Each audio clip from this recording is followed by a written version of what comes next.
All right, so we're going to work through this new type of calculation, which isn't completely new.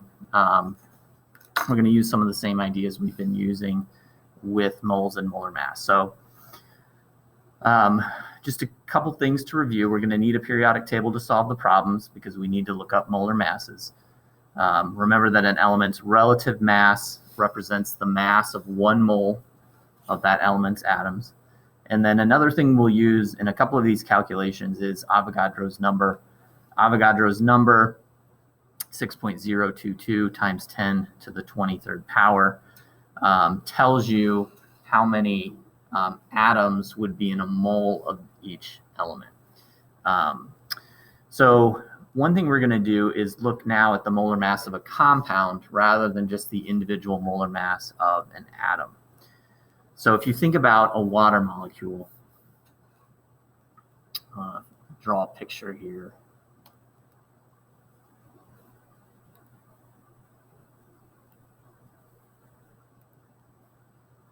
So a water molecule, for those of you that are visual, right, has an oxygen atom,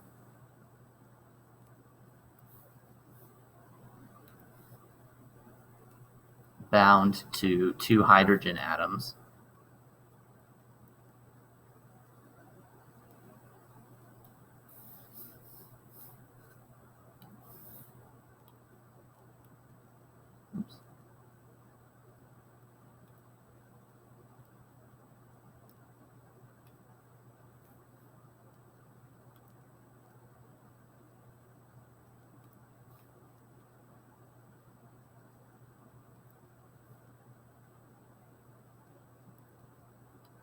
So sometimes we visualize it like that. So if I want to count up water molecules, I want to account for how many grams each atom would contribute to a mole of water molecules. So when I go to the periodic table for hydrogen, our lightest element, atomic number 1, depending on which periodic table you're using, if you're using the one that we use on quizzes and tests, the molar mass is listed as 1.01 grams per mole. So each of these hydrogen atoms would bring in that much mass in a mole of water molecules. So I'm taking the individual molar mass for hydrogen, I'm doubling it because I have 2 of those atoms in the mole of water. Oxygen, so atomic number 8, if we look it up, has a molar mass of 16.00 grams per mole. And so I'm contributing just 1 of those to the molecule. So the molar mass of water, the compound, is going to be 18.02 grams in a mole of water. Okay. So the first question is a pretty typical sort of conversion. We have the mass of a sample of water in grams, and this is actually probably a pretty decent value for the mass of a raindrop. Not a lot of mass, 0.035 grams. So we want to calculate first how many moles is this? And then we don't often do it, but just to get a sense of how big this quantity is in terms of molecules, we'll do a secondary calculation where we calculate how many molecules this is. So not just how many moles, but how many individual water molecules would you have in this small sample.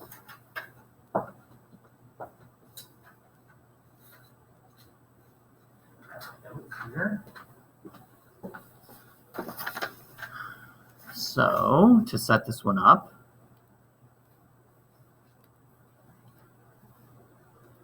I'm going to start with my measurement, 0.035 grams of H2O.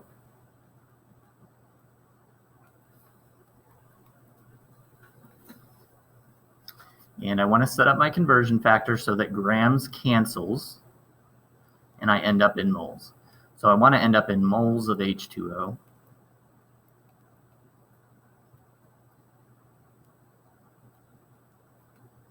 And I want to cancel grams of H2O.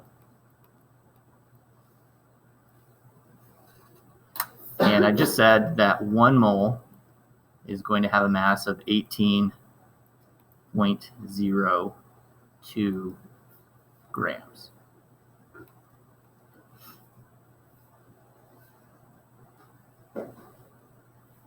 So grams will cancel. The math that I really want to do is to take 0.035 grams times 1, which is just 0.035, divide by 18.02 to get my answer.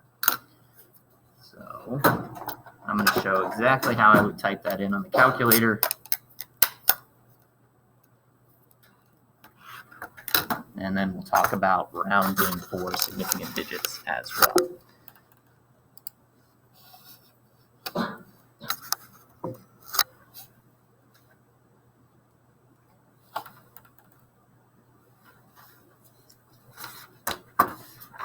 All right, so 0.035, that's my gram amount, divided by the molar mass, 18.02, equals a small number.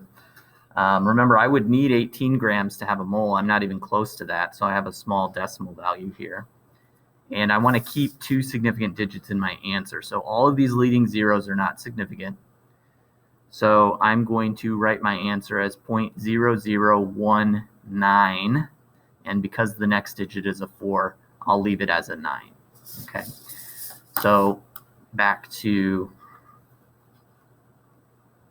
here. I'm going to jot the answer down as 0.0019 moles of H2O molecules. And again, that's a quantity, right? Moles is our counting unit for chemistry. So the follow-up says, how many molecules is this? So not how many moles. Again, moles are scaled up quantity like a dozen or like a box that we used in the hardware analogy. But I can calculate that now.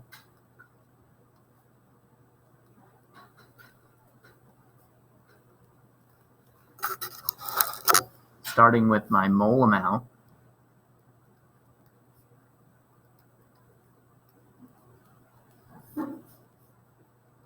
And I'm going to use my same setup. I want to set up a conversion factor.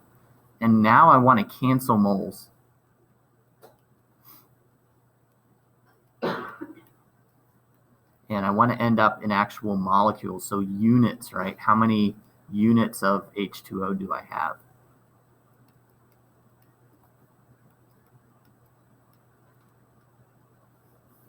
And I kind of ran out of space. Let me try to fix that.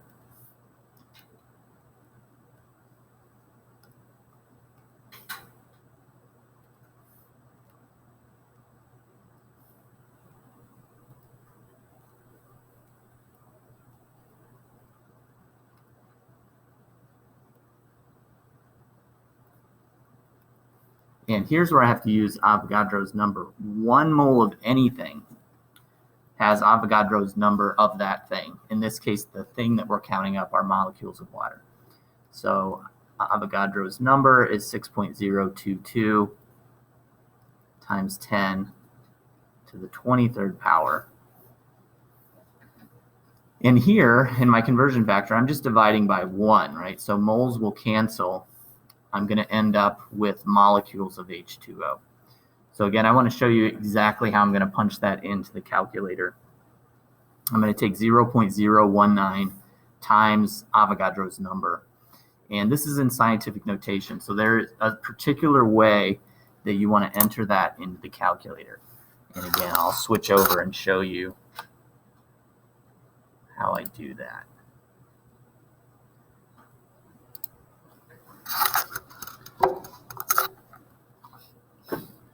Now, one good practice actually in terms of significant figures is I still have my number up from the previous step. I really should multiply through by that number unrounded and then round my answer. I'm going to go ahead just to simplify things and use the rounded amount here. So I want to take that times Avogadro's number. Now, the way I'm going to punch that in is the coefficient, the multiplier in the in the scientific notation. I can go ahead and punch that in. And then the best way to do this so that you don't mix up your numbers is to use the EE function here, which means enter exponent for scientific notation.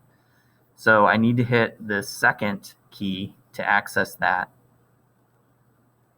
And it shows an E. What this E means is times 10 to the, okay? So all I need to plug in there is 23, which is the exponent that I want in the scientific notation. Now you could go through and multiply by 10 to a power, but things just tend to get a little bit trickier there. It's easier to make a mistake because you're punching in more digits. So I can go ahead and hit equal. And what it's telling me is that the answer is 1.14418 times 10 to the 21st power. So when you do that, it does give you the scientific notation in a form that we want to use. Again, we're going to go ahead and round to 2 significant digits. So I'm going to keep 1.1, and that next digit is a 4, so I won't round up. I'll leave it at 1.1.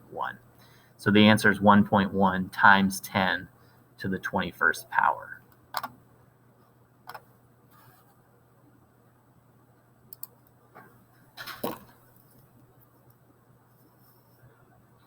So 1.1 times 10 to the 21st power. And that would be the absolute count quantity of molecules of water, H2O. So huge number, even in a very small mass, we have a very high number of molecules in that sample. Okay. So again, you don't need to do this here, but just to get a sense of how big that is, if I wanted to express the scientific notation in absolute expanded notation, I would take the decimal place and I'd have to move it 21 spaces to the right. Okay, so I would have my 1 and my 1, that would be 1 decimal place. And then I would need to add 20 zeros to that.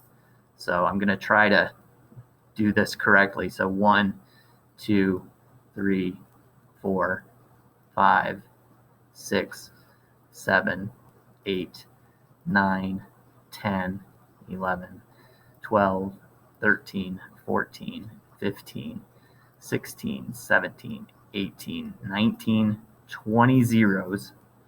And so adding my commas in here every 3.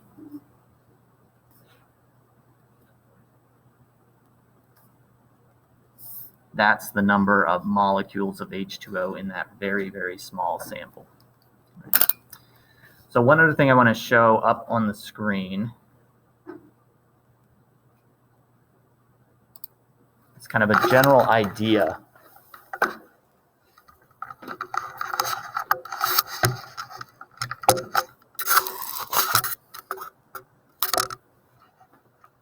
of how we want to approach this sort of calculation. So I put quantity in moles at the top because that's where we want to be most of the time in a chemical calculation, because that's our more convenient counting unit. So a lot of times we're working between these two places. We can measure mass in grams in the lab very easily. That's mass, right? It's not quantity. So if I want to convert to mole quantity, I'm using molar mass, which is the grams in 1 mole. That depends on the substance. You need to go to the periodic table to figure out how many grams you have. Usually we're there, okay? In this particular problem, just kind of out of interest, we wanted to get the actual quantity in units. So that could be the quantity of atoms. In this example, it's the quantity of molecules. Or if I'm dealing with an ionic compound, it would be the number of formula units. So how many groupings of the formula do I have? Right. So that requires the fact that 1 mole of anything is Avogadro's number of units. Okay. So I'll leave this up in the room. We'll use this a lot going forward. Again, typically we don't have to go to the absolute quantity. Sometimes a problem will ask you to do it just kind of out of interest.